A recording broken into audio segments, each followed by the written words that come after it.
अपन ने इस चैप्टर में जब पहले टीचिंग स्टार्ट किया था तब अपन ने डिटेल में एक एक टॉपिक को बहुत अच्छे से स्टडी किया था और इसके मेन जो की पॉइंट्स है वो भी मैंने पिछले वीडियोस में आप लोगों को दे दिए थे। अब अपन इस चैप्टर को रिवाइज कर रहे हैं। अब इस चैप्टर की शुरुआत जो होती है नेशनलिज्म से होती है। तो नेशनलिज्म का मतलब क्या होता है? A feeling of freedom. उस टाइम पे आप लोगों को पता है कि हमारे कंट्री पे ब्रिटिशर्स का रूलर था और उस ब्रिटिश रूल को हटाने के लिए, उसका अपोज करने के लिए बहुत सारे हमारे फ्रीडम के लिए जो है मूवमेंट्स चलाए गए थे। तो उन सारे मूवमेंट्स में जो जो टॉपिक्स हैं वो सब टॉपिक्स हम एक एक करके इसमें रिवाइज करेंगे।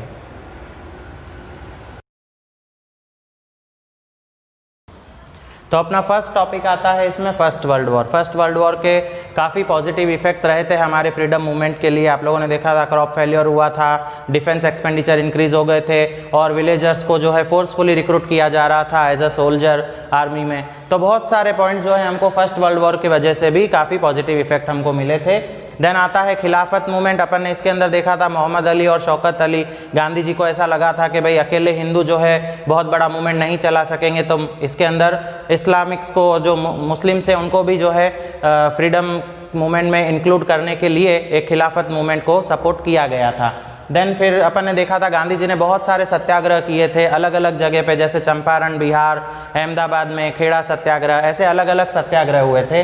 रॉलेट एक्ट के बारे में अपन जानते हैं, जलियांवाला बाग इंसिडेंट अपन ने देखा था पिछले वीडियोस में। और फिर आता है अपना NCM non cooperation movement. Non cooperation सबसे बड़ा मूवमेंट चला था जिससे अपने फ्रीडम मूवमेंट को ज़्यादा से ज़्यादा सक्सेस मिल सका था। तो इन सारे टॉपिक्स को अपन धीरे धीरे करके इसमें और ज़्यादा रिवाइज करेंगे। वर्ल्ड वॉर स्टार्ट हुआ। अब इससे हुआ क्या वो हम देखते हैं। पहला पॉइंट है कि huge increase in defence expenditure. मतलब क्या हुआ कि बहुत ज़्यादा डिफेंस एक्सपेंडिचर बढ़ गया। अब इससे क्या हुआ कि ब्रिटिशर्स कस्टम ड्यूटीज़ को बढ़ा दिए और इनकम टैक्स को इंट्रोड्यूस कर दिए और रूरल एरियाज़ में, मतलब गांव वगैरह में, लोगों को ज़बरदस्ती आर्मी सोल्जर्स में ज्वाइन कराने लगे। और क्या हुआ कि 1918 और 1919 और 1920 और 1921 में क्रॉप जो है वो पूरी तरह से फेल हो चुका था, मतलब फसल पूरा फेल हो चुका था। इससे क्या हुआ कि शॉर्टेज ऑफ फूड हो गया, कहीं पे भी खाना वगैरह नहीं मिलने लगा। और सेकंड क्या हुआ कि 1921 में लगभग 12 से 13 मिलियन लोग जो है उनका डेथ हो गया फेमाइंस और एपिडेमिक से। एपिडेमिक मतलब होता है महामारी, मतलब किसी को खाना वगैरह कुछ नहीं मिल रहा है। इससे क्या हुआ कि लगभग 12 से 13 मिलियन लोग का डेथ हो गया। तब यहाँ से एक नया लीडर का एंट्री हुआ। ये लीडर कुछ बहुत ही ज़्यादा बड़ा लीडर है, तो इनका पहले हम एंट्री करा देते हैं।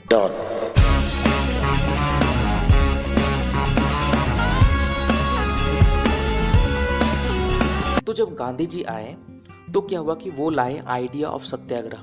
तो सत्याग्रह को अगर सिंपल भाषा में हम समझे तो सत्याग्रह मतलब होता है नॉन वायलेंस, मतलब हमें लाठी बंदूक ये सब का यूज़ नहीं करना है प्रोटेस्ट करने के टाइम, मतलब लोगों को प्यार से समझाना है, इज्जत से समझाना है। तो गांधी जी इंडिया आए जनवरी 1915 में। कहाँ से आए? साउथ अफ्रीका से आए। तो जब यहाँ पे आए वो, तो उन्होंने 3 सत्याग्रह मूवमेंट स्टार्ट किया, 3 सत्याग्रह मूवमेंट ऑर्गेनाइज किया। तो हम सबसे पहले डेट देख लेते हैं, कितना आसान है वो मैं दिखाता हूँ, उसके बाद हम आगे बढ़ेंगे। सबसे पहले हमने क्या देखा कि 1915 में गांधी जी इंडिया आए। 1916 में उन्होंने पहला सत्याग्रह मूवमेंट ऑर्गेनाइज किया, 1917 में दूसरा और 1918 में तीसरा। तो 1916 देखते हैं, पहला सत्याग्रह मूवमेंट ये कहाँ पे हुआ? चंपारण बिहार में। यहाँ पे वो क्या करने गए थे? टू हेल्प द पीजेंट्स, जो किसान हैं उन लोगों को हेल्प करने गए थे against the oppressive plantation system. और फिर सेकंड हम देखते हैं 1917 में, खेदा डिस्ट्रिक्ट ऑफ गुजरात में हुआ था ये। और वहाँ पे क्या करने गए थे गांधी जी? तो वहाँ पे क्योंकि क्रॉप का फेलियर हो गया था, वहाँ पे भी जो है वो फसल जो है वो फेल हो गया था, तो पीजेंट्स जो है उनके वो पे नहीं कर पा रहे थे अपना रेवेन्यू को। तो वो चाहते थे कि उनका रेवेन्यू जो है वो इस साल के लिए रिलैक्स कर दिया जाए। और थर्ड सत्याग्रह मूवमेंट है 1918, कहाँ पे हुआ था? अहमदाबाद। तो सत्याग्रह मूवमेंट यहाँ पे क्या हुआ कि गांधी जी गए थे, क्यों? क्योंकि कॉटन मिल वर्कर्स को हेल्प करने के लिए, उनको प्रोटेस्ट में भाग लेने के लिए गए थे। आगे हम देखेंगे the Rowlatt Act. Rowlatt Act, तो गांधी जी ना बहुत ज़्यादा खुश हो गए, सोचे कि यार मैंने 3 सत्याग्रह मूवमेंट ऑर्गेनाइज किया, तीनों सक्सेसफुल हो गया, वाह। अब चलो कुछ बड़ा करते हैं। तो इन्होंने क्या किया, 1919 में नेशन वाइड सत्याग्रह लॉन्च कर दिया। किसके लिए? रोलैक्ट एक्ट के लिए। तो सबसे पहले समझ लेते हैं कि भैया रोलैक्ट एक्ट क्या है। तो रोलैक्ट एक्ट में क्या होता है कि ये ना ब्रिटिश ऑफिसर्स को बहुत सारा पावर दे देता है, बहुत ज़्यादा पावर दे देता है ताकि वो कोई भी पॉलिटिकल एक्टिविस्ट को रिप्रेस कर सके, मतलब उसको दबा सके और उसको जेल में डाल सके बिना कोई वारंट का 2 साल के लिए, बिना कोई वारंट का। तो नेशन वाइड सत्याग्रह में क्या हुआ कि अब इसमें क्या हुआ कि रैलीज ऑर्गेनाइज हुए, वर्कर्स जो है वो स्ट्राइक पे चले गए, रेलवेज वर्कशॉप पे, शॉप्स को जो है वो बंद कर दिया गया। और अप्रैल 10 में क्या हुआ कि पुलिस जो अमृतसर में थी उन्होंने क्या किया, फायर कर दिया पब्लिक में। अब इससे क्या हुआ कि जो लोग जो है वो बहुत ज़्यादा गुस्सा हो गए और वो लोग अटैक स्टार्ट कर दिए बैंक्स में, पोस्ट ऑफिस में, रेलवे स्टेशन वगैरह में। तो इसको देखते हुए अंग्रेजों ने क्या किया, मार्शल लॉ इम्पोज कर दिया। और इसका हेड कौन था? General Dyer. तो मार्शल लॉ क्या होता है भैया? मार्शल लॉ में क्या होता है ना कि आर्मी जो है वो पावर कंट्रोल करने लगती है, ना कि वहाँ के local police officers. Emergency situation में जब कुछ इमरजेंसी होता है तो पावर चला जाता है आर्मी के पास। तो अप्रैल 13 में क्या हुआ कि जालियांवाला बाग जो इंसिडेंट है वो हुआ वहाँ पे। तो जालियांवाला बाग जो है ना वहाँ पे वो, क्योंकि वो सिटी में नहीं था, वो सिटी से बहुत दूर था, तो लोगों को पता भी नहीं था कि मार्शल लॉ नाम का चीज़ कुछ इम्पोज भी हुआ है। तो वो लोग वहाँ पे गए थे अपना बैसाखी मेला देखने के लिए और कुछ गए थे वहाँ प्रोटेस्ट को, गवर्नमेंट को प्रोटेस्ट करने के लिए। तो जनरल डायर इनका एंट्री हुआ। उन्होंने क्या किया कि दोनों गेट जो है जहाँ से निकलते हैं और जाते हैं, दोनों गेट को बंद कर दिया और ओपन फायर कर दिया। इससे क्या हुआ कि लगभग मतलब हंड्रेड्स में लोग जो है सो मारे गए वहाँ पे। तो जैसे जैसे ये न्यूज़ फैला कि यार इतना बड़ा मतलब हो गया कांड वहाँ पे जालियांवाला बाग, तो लोग जो है सो और गुस्सा हो गए और सब स्ट्राइक करने लगे, पुलिस को मारने धारने लगे, अटैक करने लगे गवर्नमेंट बिल्डिंग वगैरह पे। तो गवर्नमेंट जो है वो अब ह्यूमिलेट करने लगा और टेरराइज करने लगे पीपल को, लोगों को अब डराने धमकाने लगे और किसी को भी उठा के पीट दे रहे थे और गांव वगैरह को बॉम्बिंग स्टार्ट कर दिए, मतलब बम से उड़ाने स्टार्ट कर दिए। तो इतना ज़्यादा जो प्रोटेस्ट स्टार्ट हो गया, इतना ज़्यादा जो ये सब देखते हुए गांधी जी ने ये मूवमेंट को कॉल्ड ऑफ कर दिया, बोला कि यार इसको बंद करो यार ये वाला। लेकिन ये जो रोलैक्ट सत्याग्रह था ना, ये सिर्फ लिमिटेड था टाउन्स और सिटीज़ तक ही। तो गांधी जी ने सोचा कि यार हमें ना कुछ ब्रॉड मूवमेंट करना पड़ेगा, मतलब एक बड़ा सा आंदोलन करना है। और कोई भी बड़ा सा आंदोलन भैया इंडिया में पॉसिबल ही नहीं है जब तक हिंदू मुस्लिम साथ में नहीं आएंगे, पॉसिबल ही नहीं है।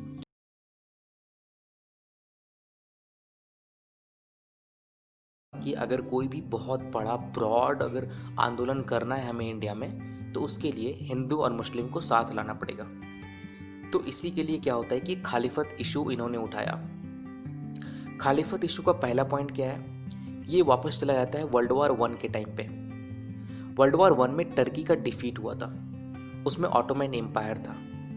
तो लोगों को लगा कि बहुत ही हार्श ट्रीटरी इम्पोज होगा किस पे, ऑटोमन एम्पायर पे।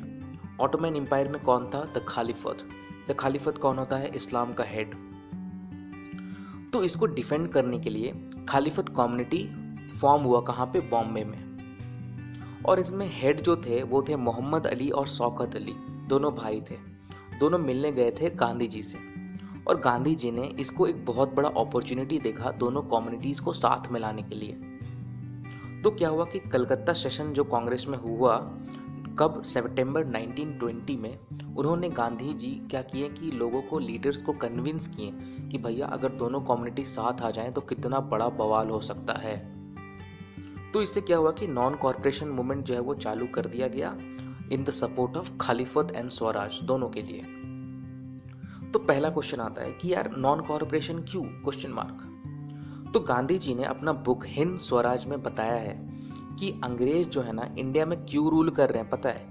क्योंकि हम जो है ना उनको कॉर्पोरेशन दे रहे हैं, मतलब हम कॉर्पोरेट कर रहे हैं उनके साथ। अगर हम रिफ्यूज़ कर रहे हैं बेटा अगर कॉर्पोरेट करना, अगर हम कॉर्पोरेट नहीं करेंगे ब्रिटिश से, तो 1 साल के अंदर पूरा ब्रिटिश रूल ख़त्म हो जाएगा, इंडिया आज़ाद हो जाएगा। तो उन्होंने क्या किया कि जो आंदोलन था उसको स्टार्ट कर दिया। तो पहला पॉइंट ये है कि लोगों ने सरेंडर स्टार्ट कर दिया करना टाइटल्स को जो कि गवर्नमेंट अवार्ड करती थी। सेकंड उन्होंने बोला कि बॉयकॉट करो, क्या क्या चीज़, civil services, army, police, court, legislative council, schools, foreign goods, सब चीज।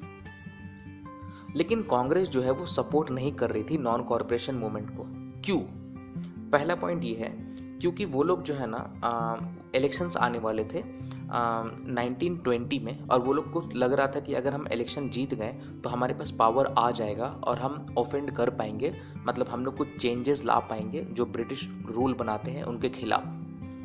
सेकेंड, उन लोग को डर था कि यार ये जो नॉन कॉरपोरेशन मूवमेंट है ना ये बहुत ही ज़्यादा वायलेंस क्रिएट करेगा, बहुत ही ज़्यादा। फाइनली क्या हुआ कि कांग्रेस सेशन जो कि नागपुर में हेल्ड हुआ दिसंबर नॉन कॉरपोरेशन खलीफत मूवमेंट को स्टार्ट किया गया। तो इसमें ना बहुत सारे सोशल ग्रुप्स जो है वो पार्टिसिपेट किए हैं और सब कोई को क्या चाहिए था? स्वराज। स्वराज बोले तो आज़ादी। तो स्वराज का जो मीनिंग था ना हर कोई के लिए अलग अलग था। तो हमको यही देखना है कि टाउन्स के लोगों के लिए, गांव के लोगों के लिए और प्लांटेशन वर्कर्स के लिए ये जो स्वराज का क्या मीनिंग था उन लोगों के लिए। सबसे पहले स्टार्ट करते हैं हम लोग टाउन्स में। तो टाउन्स में ना मिडिल क्लास जो लोग थे वो लोग पार्टिसिपेट किए थे। तो स्टार्ट करते हैं हम लोग अपना पॉइंट। सबसे पहले क्या हुआ कि 1000 ऑफ स्टूडेंट्स जो है वो लोग गवर्नमेंट स्कूल कॉलेजेस को छोड़ दिए। ये लोग क्या किए? हेड मास्टर, टीचर जो है वो लोग रिज़ाइन कर दिए। जो लॉयर जो था वो लोग अपना लीगल प्रैक्टिसेस गिव अप कर दिया, छोड़ दिया। काउंसिल इलेक्शंस जो था उसको लोग बाइकआउट करने लगे, सिवाय मद्रास में। फॉरेन गुड्स को बाइकआउट करने स्टार्ट कर दिए। लिक्विड शॉप्स जो है मतलब दारू का दुकान जो है उसको उसका एंट्रेंस वगैरह ब्लॉक कर दिए और फॉरेन क्लोथ्स को जला दिए। तो ये सब के कारण क्या हुआ ना कि कुछ रिजल्ट्स हुआ। क्या हुआ इसके कारण? सबसे पहले क्या हुआ कि इंपोर्ट ऑफ फॉरेन क्लोथ जो था वो जस्ट हाफ हो गया। 1921 और 1922 के बारे में बात करें तो 1922 में पूरा हाफ हो गया, मतलब 102 करोड़ का लगभग फॉरेन गुड्स बाहर से इंडिया आता था, अब वो जस्ट 57 करोड़ हो गया। और क्या हुआ कि मर्चेंट, ट्रेडर्स ये लोग जो है ना अब रिफ्यूज करने लगे ट्रेड करना, किसमें? फॉरेन गुड्स में। बोले हम लोग को फॉरेन गुड्स में ट्रेड नहीं करना। अब क्या हुआ कि लोग जो है ना वो डिस्कार्ड करने लगे फॉरेन क्लोथ्स को। बोले कि भैया हम लोग जो है ना सिर्फ इंडियन क्लोथ्स पहनेंगे, जो इंडिया में बनता है वही कपड़ा पहनेंगे। बोले तो खादी पहनेंगे। सही है। तो इससे हुआ क्या कि production of Indian textile mill and handloom went up, बहुत ज़्यादा ऊपर चला गया, प्रोडक्शन बहुत ज़्यादा बढ़ गया इंडिया में। लेकिन कुछ तो जरूर हुआ होगा यार। तो इससे क्या हुआ ना, ये जो आंदोलन इतना तेजी से उड़ा था ना, ये उतना तेजी से गिरा भी। क्योंकि ना ये जो खादी था ना भैया, ये खादी हाथ से बनाया जाता था और क्योंकि ये हैंडमेड था इसलिए ये ना बहुत महंगा था। और फॉरेन क्लोथ्स जो है ना वो मिल में प्रोड्यूस किए जाते थे तो वो लोग बहुत सस्ता थे। तो जो गरीब लोग थे ना वो लोग खादी को अफोर्ड नहीं कर पाते थे क्योंकि बहुत महंगा था वो। तो उनको वापस से क्या करना पड़ा कि फॉरेन क्लोथ्स को ही पहनना पड़ा। सेकंड जो है वो इंडियन इंस्टीट्यूशनल जो है ना बहुत ही अभी सेटअप नहीं हुए थे उस हिसाब से कि लोग जो है सो जाके इंडियन इंस्टीट्यूट में काम करेंगे, बहुत ही टाइम था उसको आने में। तो वापस से टीचर, स्टूडेंट जो है ना वो वापस से जाना स्टार्ट कर दिए, वही ब्रिटिश का जो स्कूल्स कॉलेजेस था ना उसमें से। लॉयर जो है वापस से जाके जो है सो गवर्नमेंट कोर्ट में ज्वाइन कर लिए। तो अब हम देखते हैं कंट्री साइड मतलब गांव वगैरह में जो लोग पार्टिसिपेट किए थे उनके लिए स्वराज का क्या मीनिंग था। तो यहाँ पे हमें एक किसान के बारे में देखना है और एक आदिवासी के बारे में देखना है, मतलब ट्राइबल पीपल के बारे में। तो जो किसान थे उनके लिए जो है ना ये जो आंदोलन था वो था किसके लिए? तुलकदार्स और लैंडलॉर्ड्स के लिए। क्यों भैया? क्योंकि ये लोग जो है ना तुलकदार और लैंडलॉर्ड्स ये लोग हाई रेंट चार्ज करते थे और ये लोग क्या करते थे? बेगार कराते थे। बेगार मतलब क्या होता है कि काम तो करवाएंगे लेकिन भैया पैसा वैसा नहीं देंगे। तो किसान लोग को मौका मिल गया, बोला कि बेटा रुको बताते हैं। तो ये लोग क्या किया? आंदोलन स्टार्ट किया किसके लिए? तुलकदार्स और लैंडलॉर्ड्स के लिए। इनका डिमांड था कि भैया सुनो, पहले नंबर 1 रिडक्शन ऑफ रेवेन्यू कम करो सबसे पहले। सेकंड, बेगार का एबॉलिशन करो, नहीं चाहिए हम लोग को बेगार, मतलब काम भी कराओगे और पैसा भी नहीं दोगे, क्या चल रहा है बे। थर्ड था कि भैया ये लोग क्या करते थे कि ये लोग चाहते थे कि सोशल बाइकआउट हो, किसका? ऑपरेसिव लैंडलॉर्ड्स का। जो लोग लैंडलॉर्ड जो हमें दबाते हैं ना उनका बाइकआउट करेंगे हम लोग। तो ये लोग प्रोटेस्ट स्टार्ट किए भैया। प्रोटेस्ट कैसे किए?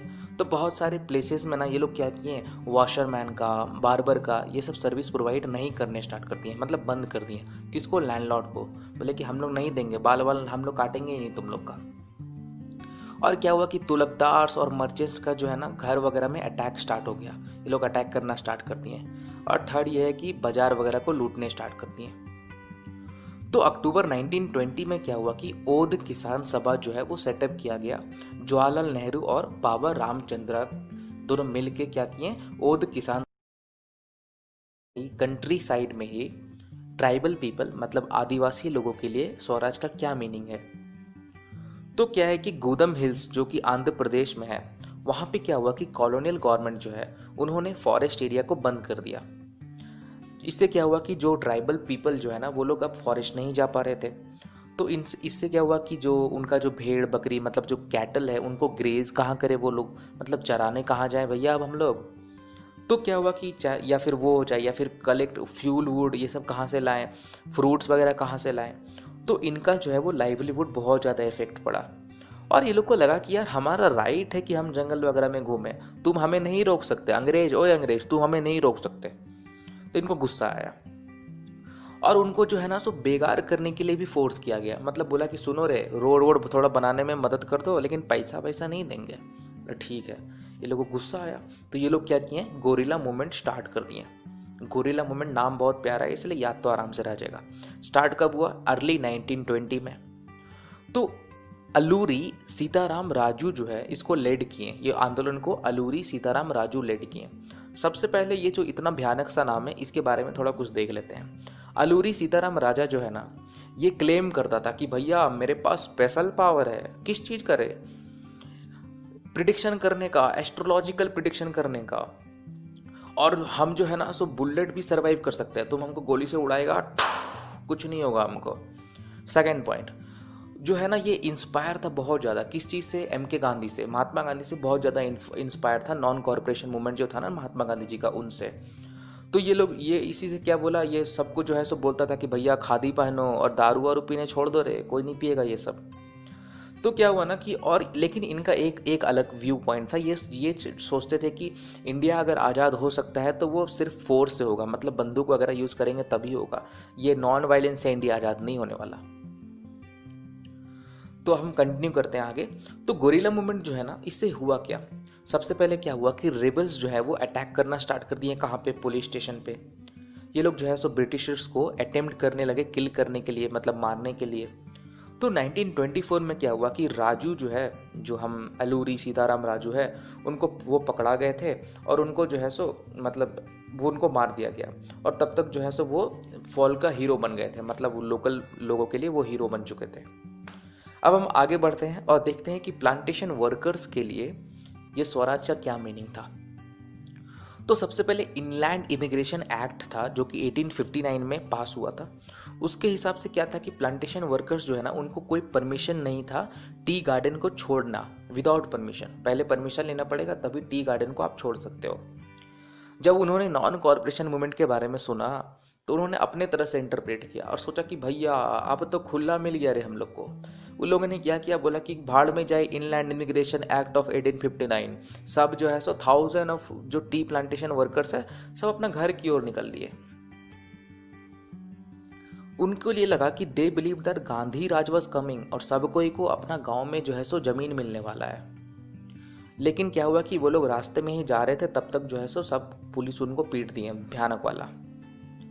तो हमने देखा कि टाउन्स में, कंट्री साइड में, किसान, ट्राइबल पीपल, प्लांटेशन वर्कर्स, सबके लिए अलग अलग मतलब था स्वराज का। और सबको को यही लगता था कि यार सब सफरिंग और ट्रबल जो है वो अब ख़त्म होने वाला है नॉन कॉरपोरेशन मूवमेंट आने से। अब 1922 में चौरी चौरा जो कि गोरखपुर में है, वहाँ पे एक पीसफुल डेमोन्स्ट्रेशन जो है ना वो टर्न हो गया, पूरा वायलेंट हो गया और जो है सो सब पुलिस से भिड़ने स्टार्ट कर दिए। तो ये जब महात्मा गांधी को ये जब पता चला तो उन्होंने बोला कि यार नॉन कॉरपोरेशन मूवमेंट को अब बंद कर दो क्योंकि बहुत ज़्यादा वायलेंट हो रहा है।